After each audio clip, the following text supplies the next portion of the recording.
Cumprimento a igreja com a paz do Senhor Jesus. Amém. Irmãos, vamos abrir a palavra em Mateus 6, versículo 19.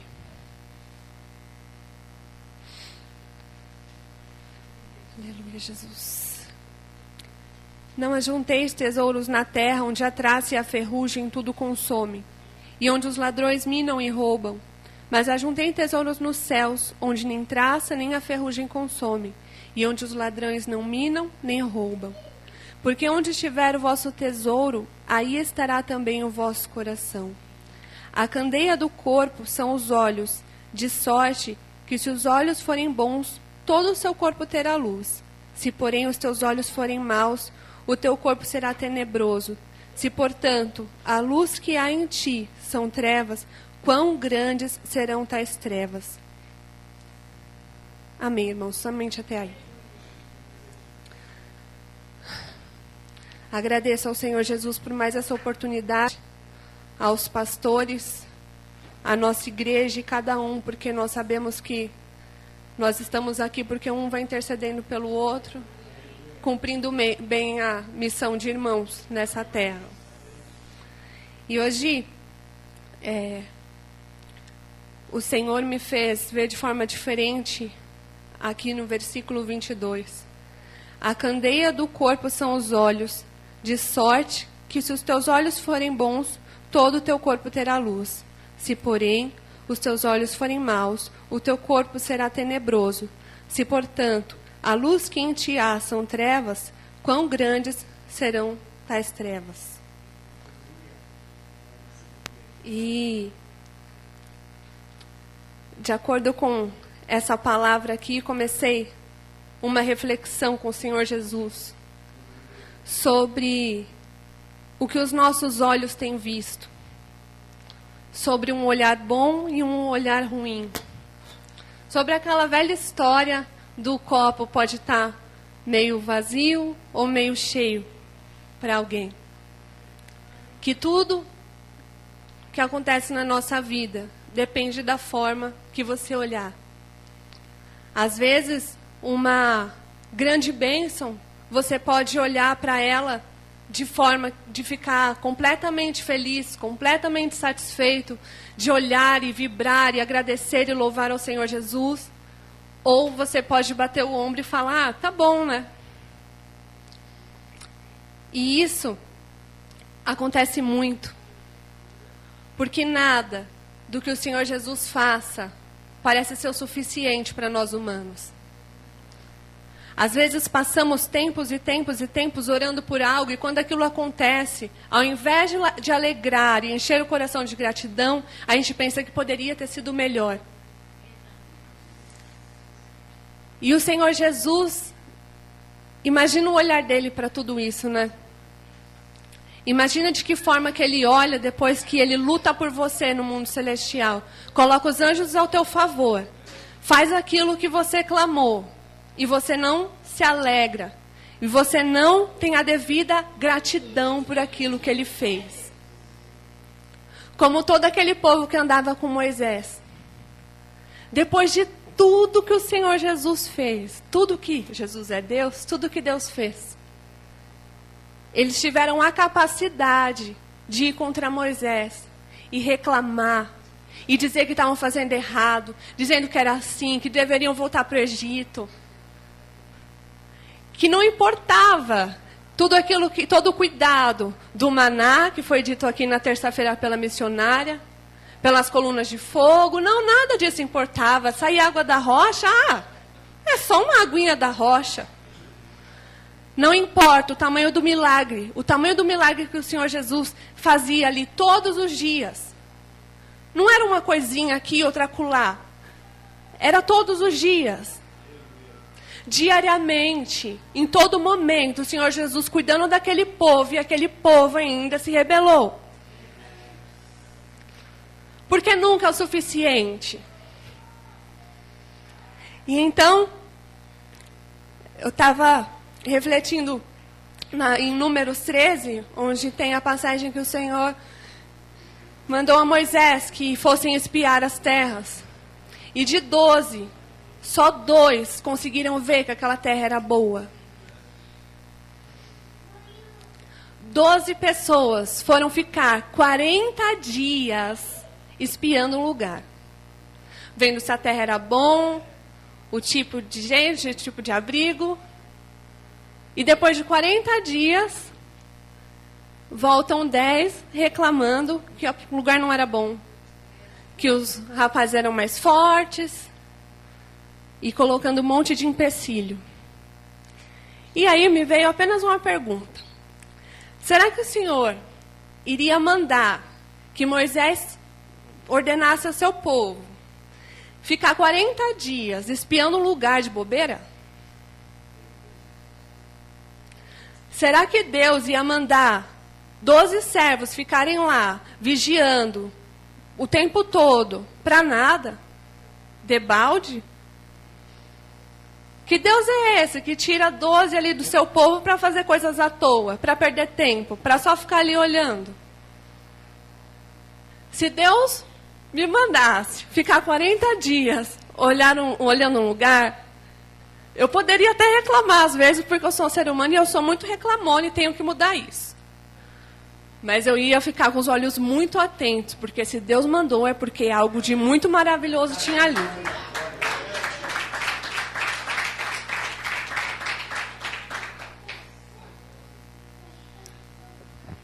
E ali, só 2 conseguiram ver que a terra era bom, e só 2 quiseram ir para lá. Os outros 10 fizeram rebeldia e contaminou todo o resto do povo. De tanto reclamar, contaminou o resto do povo. Sabe por quê? Porque o mal, é justamente essa palavra, o mal contamina. Pode perceber que quando você faz algo de bom para alguém, tudo bem. Mas se você fizer algo de ruim, aquilo vai ser lembrado. Para quem não conhece Jesus, que não conhece o perdão, se você pisar no pezinho dele, aquilo vai se arrastar por anos. Mas aquilo que você fez de bom, talvez não seja nem lembrado. A gente vê assim, até nas redes sociais, como o mal impera. Eu fico observando a quantidade de textos com coisas ruins que tem compartilhamento nas redes sociais. Se você entra no Facebook, as coisas ruins, elas bombam. Elas estão ali o tempo todo. Aconteceu uma grande desgraça na vida de alguém, meu Deus, aquilo vira compartilhamento com milhões, milhões e milhões. Todo mundo quer compartilhar daquilo. As tragédias do outro. Mas quantas notícias boas viralizam desse jeito? Quantas coisas boas que a gente entra lá na rede social e consegue acompanhar? Eu sou até faço parte de uma comunidade no Facebook, que é um grupo para compartilhar coisas fofinhas. E, geralmente, na minha linha do tempo, é só aquele grupo que coloca coisas legais. O resto é tudo tragédia. E a semana passada, eu sou muito preguiçosa para ler. E aí tinha um texto gigante, a hora que eu estava ninando Levi, e comecei a ler aquele texto. E eram de coisas terríveis que não merecem nem ser mencionadas em cima do altar do Senhor Jesus. E eu fiquei lendo, eu fiquei presa naquele texto. E depois fui dormir atormentada. Porque fiquei refletindo e eu vi que sujeira que o mundo está. E isso é muito óbvio de acontecer. Só que os meus olhos estão olhando as coisas erradas, porque eu não tenho que dar ibope para Satanás. Porque o tempo que eu perdi lendo ali, eu poderia estar lendo a palavra, poderia, sei lá, sabe, escutando um louvor, mas não. Eu perdi 15 minutos do meu tempo lendo aquele texto horrível, com a tragédia da vida de outras pessoas, dando ibope para aquilo, para onde nossos olhos têm olhado. E isso é uma coisa pequena e corriqueira, é algo que faz parte do nosso dia a dia, que passa desapercebido, porque nós somos bombardeados de informações em todo o tempo. E depois disso daí, eu dei um tempo de Facebook, porque eu falei, caramba, o que está acontecendo? Está alguma coisa errada. que aquilo me fez me sentir muito mal. Porque a luz que habita em mim não é compatível com aquela treva, com aquela coisa horrível. E trazendo isso, irmãos, para a nossa vida, trazendo isso para o nosso dia a dia, como nós temos encarado as coisas? Em todas as situações da nossa vida, como você tem olhado? Com que olhar você tem observado as coisas da sua vida? Seja lá qual for. Nós vivemos coisas boas, vivemos coisas ruins, vivemos o nosso dia a dia, a nossa rotina. Mas como a gente tem olhado isso? Quantas vezes o Senhor coloca situações nas nossas vidas e a gente já olha com olhos de derrota? Às vezes está tudo bem e você está lá em comunhão com o Senhor, está caminhando tudo certinho, tudo bonitinho, e aí vem uma situação só, te faz dar um olhar errado, e aquilo já vira um bombardeio na sua mente. Porque você olha com olhos de derrota, você olha com olhos de pessimismo, coisas que não deveriam sair dos seus olhos, já que em ti habita o Espírito Santo de Deus. Mas basta um olharzinho, basta uma coisinha pequena assim, para isso te invadir e começarem os pensamentos. Eu digo isso pela minha vida, a palavra é sempre... Eu até ri quando comecei a receber essa palavra, porque é sempre primeiro para o pregador. E com que olhos nós temos olhado as situações? Aleluia, Jesus.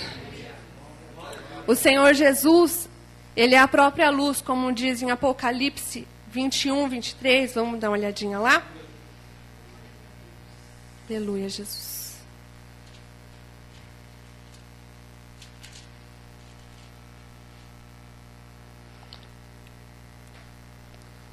Vinte e um, 23. E a cidade não necessita de sol nem de lua, para que nela resplandeçam, porque a glória de Deus a tem alumiado, e o Cordeiro é a sua lâmpada.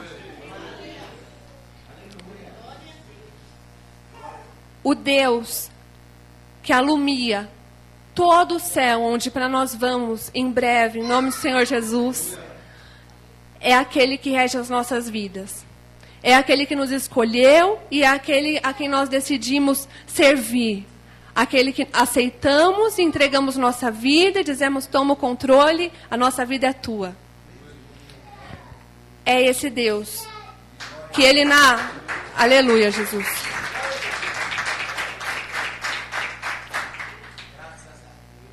Ele, na grandeza dele, Ele é a própria luz. E se nós somos pequenas partículas do Senhor nessa terra, nós somos luz. E o nosso olhar deve ser apenas de luz.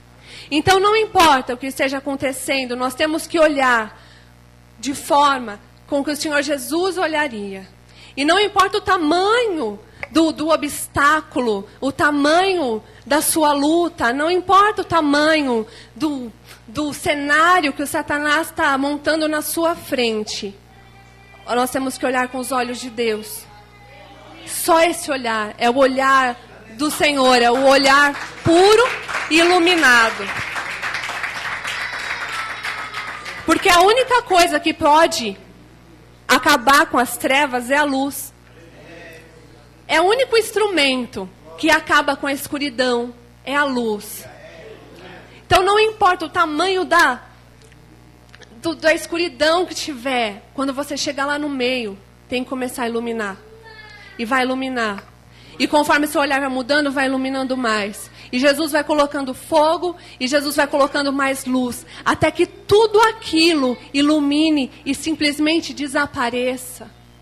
E apareça o cenário real, a grandeza real, aquilo que o Senhor Jesus preparou para você. Porque muitas vezes, aleluia, Jesus. Muitas vezes, irmãos, aquilo que o Senhor Jesus preparou para nós está escondido atrás de grandes cortinas, atrás de grandes dificuldades, atrás de grandes trevas. Só que sabe o que acontece? Você chega na frente da treva e fica com medo. E ao invés de ir lá e louvar ao Senhor Jesus, louvar como nosso pastor disse, louvar ao Senhor Jesus com coração, louvar de coração limpo, louvar como Ele merece ser louvado. Ao invés de fazer isso, nós nos prostramos e deitamos lá para reclamar, para murmurar. E se lá na frente do mar, Moisés tivesse olhado para o mar, olhado para Faraó e ficado lá parado? E se ele parasse para murmurar? Mas não.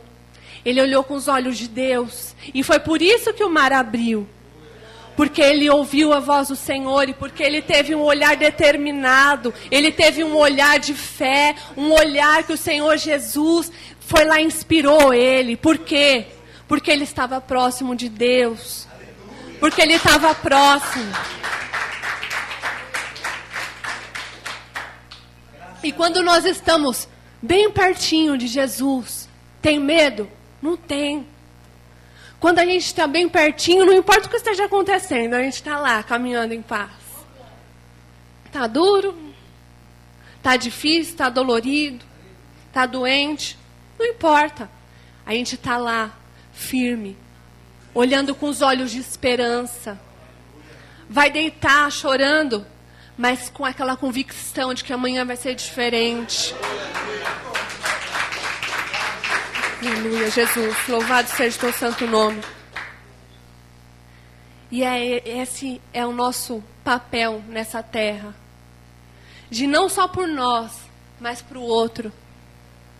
Como nós vamos dizer às pessoas que vivem perto de nós, às pessoas que nos observam, a um irmão: não, fica assim, levanta a tua cabeça, como disse o louvor. Se a gente não tiver esses olhos iluminados, não deixar a luz que habita em nós iluminar o nosso caminho, a nossa frente. Porque quando o caminho está iluminado, tem foco e você vai, não importa o que aconteça.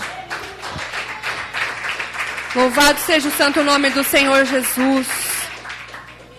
Porque, meus irmãos, nem sempre aquilo que o Senhor tem para nós já vem prontinho. Ah, Jesus vai me entregar uma grande bênção, glória a Deus. E aí Ele vem e coloca a bênção na sua frente e você... Peguei como exemplo disso o meu brechó. Depois de muitas orações, de muita coisa que aconteceu, quando eu cheguei no imóvel... lá na freguesia do Ó, em que seria o brechó, se os irmãos fossem lá, o pastor e a Marcinha viram. Vocês iriam se assustar, com certeza, era inevitável não se assustar. Porque era um imóvel muito antigo. E era muito cheio de coisas, tinha muita roupa, muita coisa, muito sapato, muitas caixas.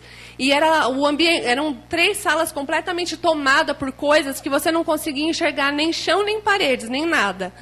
Quase que eu não encontro a dona Olga lá, a senhorinha, no meio de tanta coisa que tinha.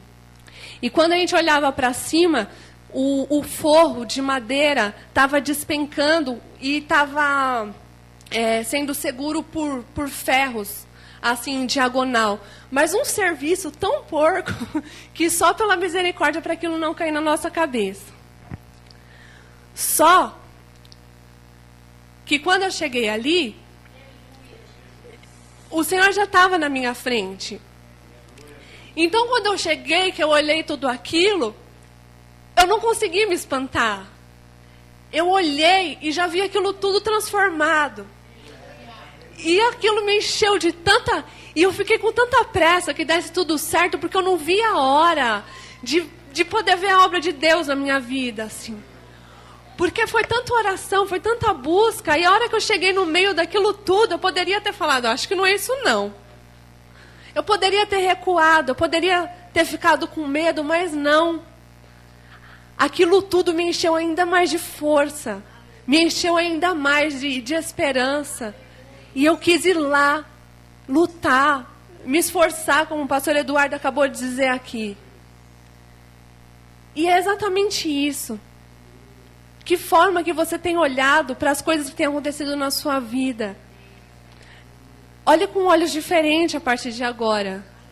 Pede para o Senhor iluminar o teu olhar para tudo o que acontecer. Porque nada é em vão.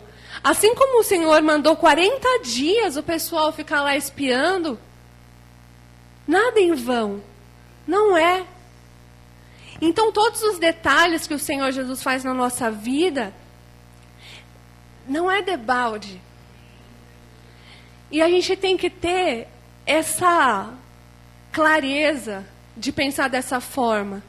De pedir para que Ele ilumine, para a gente ter foco e olhar para situações sem apenas ver trevas, ir lá e murmurar, mas conseguir ver esperança em tudo, ver as coisas clarearem. Porque o Senhor Jesus, Ele é bom. E as coisas aqui da terra não são importantes, como foi dito no início do texto de Mateus. Não são. Ele só nos auxilia para melhorar, para viver aqui nessa terra, porque é necessário viver nessa terra. Mas o nosso foco não é nada disso. Então não deixe que as coisas, as situações dessa terra influenciem na sua passagem para o céu. Porque o intuito do inimigo é justamente esse: bombardear as informações, encher de coisas ruins para que você desacredite e fique prostrado, ao invés de louvar, ao invés de adorar, ao invés de olhar com os olhos do Senhor, ao invés de ver luz, ao invés de ver graça. Veja a graça em que você fizer, olhe com graça as pessoas que aparecerem na sua vida, olhe com graça todas as situações que acontecerem, porque tenha certeza, o Senhor Jesus não faz nada em vão. Então, se hoje está sendo assim, e ontem foi de outro jeito, amanhã vai ser de outro, e cabe a nós olhar direitinho, olhar com os olhos iluminados. A luz do Senhor é que nos ajuda. É um grande farol.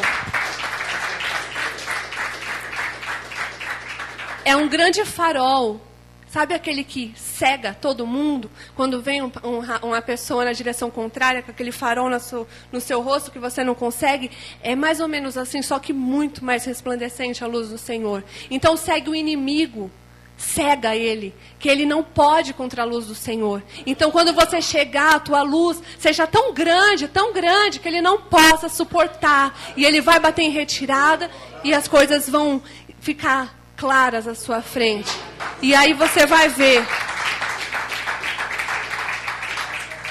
E aí você vai ver o que o Senhor tinha preparado e glorifique Ele da forma devida.